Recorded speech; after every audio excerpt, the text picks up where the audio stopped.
Final board का मतलब सिर्फ एक स्पेशल बेंच नहीं होता, बल्कि वो स्टेज होता है जहां हर मूव फ्यूचर के लिए प्रीसिडेंट बन जाता है। कोर्ट रजिस्ट्री का नोटिस जैसे ही पब्लिक डोमेन में आया, सिस्टम के अंदर जो लोग अब तक चुप थे, उनकी बेचैनी साफ दिखने लगी।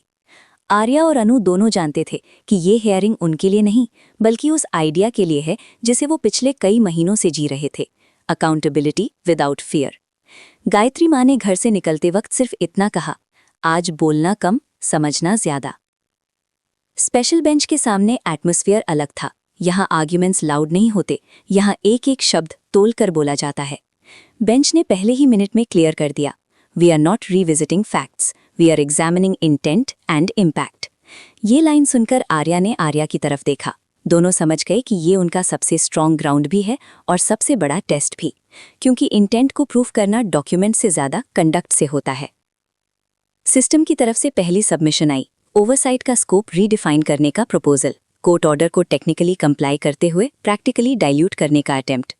आर्या की काउंसिल ने कामली कहा, my lords, compliance without consequence is cosmetic.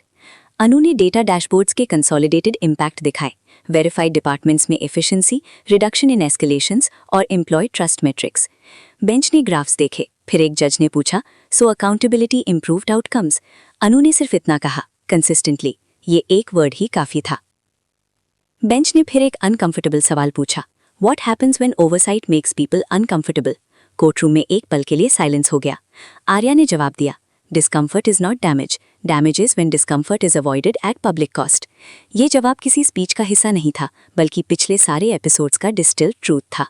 Bench ने नोट लिया और उस नोट के साथ रूम का टेम्परेचर बदल गया।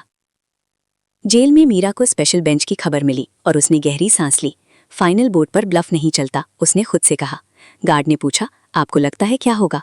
मीरा ने थोड़ा रुककर कहा, रूल्स लिखे जाएंगे। उसकी आवाज में ना जीत का लालच था, ना हार का डर, सिर्फ एक्सेप्टेंस के साथ एक क्लैरिटी। अब ये कहानी इंडिविजुअल से निकलकर इंस्टीट्यूशंस की हो चुकी है। स्पेशल बेंच ने इंटरिम ऑब्जर्वेशंस रिकॉर्ड की। ओवरसाइट को वीकन करने वाली सर्कुलर्स पर शार्प क्वेश्चंस आए। Why was redistribution attempted post verdict? Silence. Was court order considered a hurdle? और ज्यादा साइलेंस। बेंच ने कहा, silence can be an answer. ये लाइन सिस्टम के लिए एक झटका थी। अनु ने धीरे से आर्या से कहा, फाइनल बोर्ड पर किंग एक्सपोज हो रहा है। आर्या ने नोट किया, बिना किसी सेलिब्रेशन के। ब्रेक के बाद बेंच ने डायरेक्शंस दी, oversight consolidation, irreversible data pipelines और personal accountability matrices for decision makers. ये सिर्फ इस केस के लिए नहीं था, ये फ्रेमवर्क था जो फ्यूचर केसेस को शेप करेगा। गायत्री माँ ने गैलरी से ये सुना और आंखें बंद कर लीं। भगवान, उन्होंने मन ही मन कहा, आज काम भी सच्चा हो।